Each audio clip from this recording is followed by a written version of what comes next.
Okay, Assalamualaikum warahmatullahi wabarakatuh. Okay, semalam kita dah buat nota. Okay, hari ini saya akan terangkan sedikit tentang era masyarakat jahiliah. Apakah yang dimaksudkan dengan era masyarakat jahiliah? Okay, seterusnya kata itu jahiliah. Yang pertama, kita akan lihat dari segi jahiliah. Apa maksud jahiliah? Jahiliah adalah berasal daripada perkataan Arab jahala. Yang ini yang bermaksud tidak tahu, bodoh atau jahil. Okey, perkataan ini telah digunakan dalam Al-Quran melalui firman Allah Subhanahu Wa Taala. A'udzubillahi minasyaitonirrajim. Wa qarna fi buyutikunna wa la tabarrajna tabarrujal jahiliyatil ula. Maksudnya, hendaklah kamu tinggal di rumah kamu dan janganlah kamu mendedahkan diri seperti yang dilakukan oleh orang jahiliah pada zaman dahulu. Okey, maksud yang kat sini Allah nak beritahu tentang jahil ni maksud tak tahu, bodoh. Bukan bodoh kan, dia tak pandai sebab dia tidak mengetahui pengetahuan dan sebagainya. Dalam ayat ni Allah beritahu kita jangan berhias sebagaimana orang jahiliah berhias. Mana orang berhijab dengan keadaan melampau, boleh menarik perhatian dan sebagainya. Okey, seterusnya kita akan lihat kejahilan masa Arab ni. Kita lihat kejahilan masyarakat Arab ketika itu bukanlah maksud mereka ni tak ada ilmu. Mereka ni terkenal dengan kehebatan bersyair, berqasidah. Namun mereka, apa yang dimaksudkan jahil dalam jahiliah ni adalah jahil akidah dan juga jahil akhlak. Maksudnya jahil kepercayaan. Mereka menyembah berhala. Dia akhlak buruk. Dia menindas kaum perempuan. Menindas kaum perempuan dan melakukan perbuatan-perbuatan yang dilarang oleh agama. Seterusnya, kita lihat apa maksudkan jahil akidah. Jahil akidah, mereka melakukan perilaku buruk seperti menindas perempuan dan hamba, berjudi, minum arak. Memang menjadi satu kebiasaan masyarakat Arab dia minum arak. Kita lihat di awal era kedatangan Islam. Di mana mula-mula Islam memberi sistem bertingkat-tingkat untuk bagaimana pengharaman haram kepada para sahabat. Okey, jahil akidah. Mereka menganut ajaran Nabi Ibrahim dan Ismail, tetapi dia mencampur adukkan dengan penyembahan berhala, amalan sihir dan juga khurafat.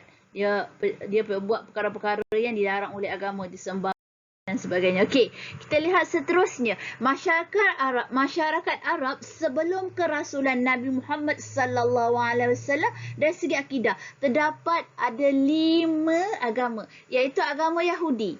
Yang kedua, agama Nasrani. Yang ketiga, agama Hanif. Yang keempat, agama Majusi. Yang kelima, kepercayaan animisme. Yang keenam, agama menyembah berhala. Okay, kita lihat satu. Apa yang dimaksudkan agama Yahudi? Agama Yahudi ialah agama Samawi yang diubah sesuai dari ajaran Nabi Musa.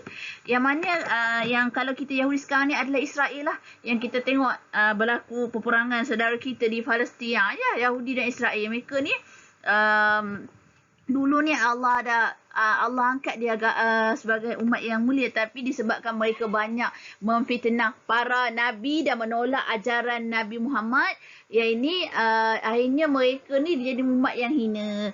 Okey, yang mana mereka ni berasal dari Palestin ke negara Arab. Yang dia kata sekarang ni apabila tu dia keluar, apabila tu Islam dah menguasai negara Palestin, dia jadi pendatang. Tapi dalam tempoh tu dia mengumpulkan kekuatan, akhirnya dia merampas Palestin. Kita lihat sekarang apa yang berlaku, berdarahnya kembali Palestin. Sehingga hari ini kita lihat berapa ramai, dah 200 lebih umat Islam di Palestin yang meninggal dan 1000 lebih yang mengalami kecederaan, dan serta berpuluh-puluh ribu mereka yang kehilangan tempat tinggal. Kita sama-sama doa, ataupun kalau kita mempunyai rezeki yang lebih, kita derma 10% 20% pun untuk bantu saudara kita di Palestin. Okey, agama Nasrani. Apa maksud agama Nasrani? Adalah agama Samawi yang diubah sesuai daripada ajaran Nabi Isa. Yang mana mereka mempercayai Nabi Isa sebagai anak Tuhan. Mereka datang daripada Habsyah dan juga Rom. Raja Abraha telah membina pusat ibadah dekat Yaman. Jadi bila dia dah buat pusat ibadah Yaman untuk menyaingi populariti kefamasan Kaabah di Mekah, namun gagal dengan pertolongan Allah. Kita lihat peristiwa yang diceritakan dalam surah Al-Fil tentang tentera bergajah. Abraha lah ni, sebab dia nak hapuskan kota Mekah. Tapi Allah datangkan burung ababil yang mana akhirnya mereka menjadi seperti daun yang dimakan ulat. Anak-anak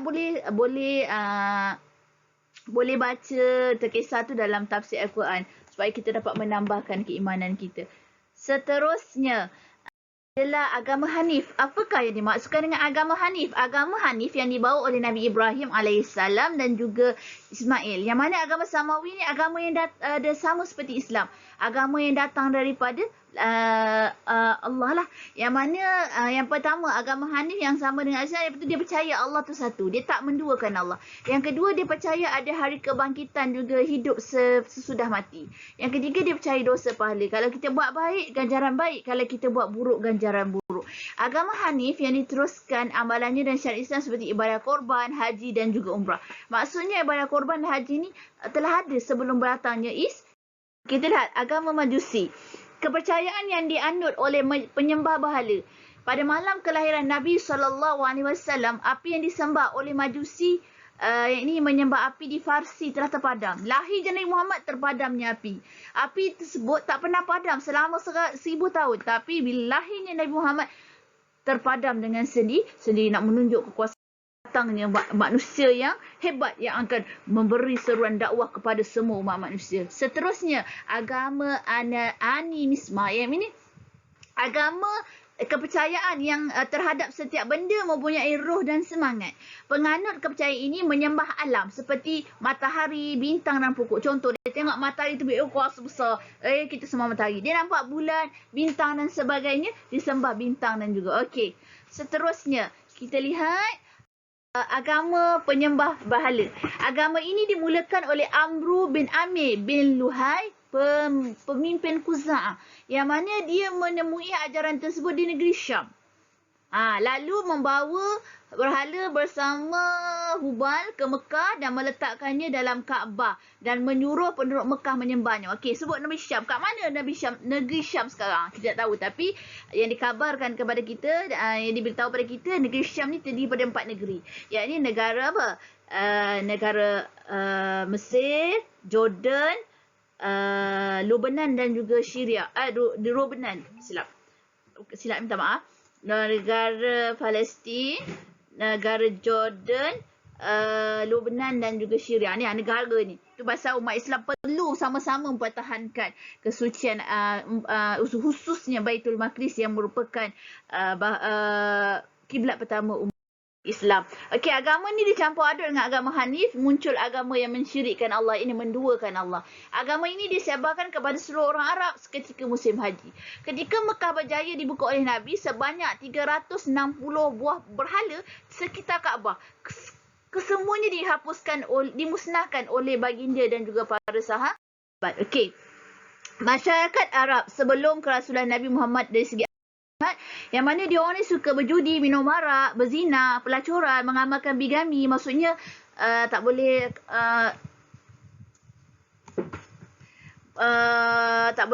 berkahwin lebih.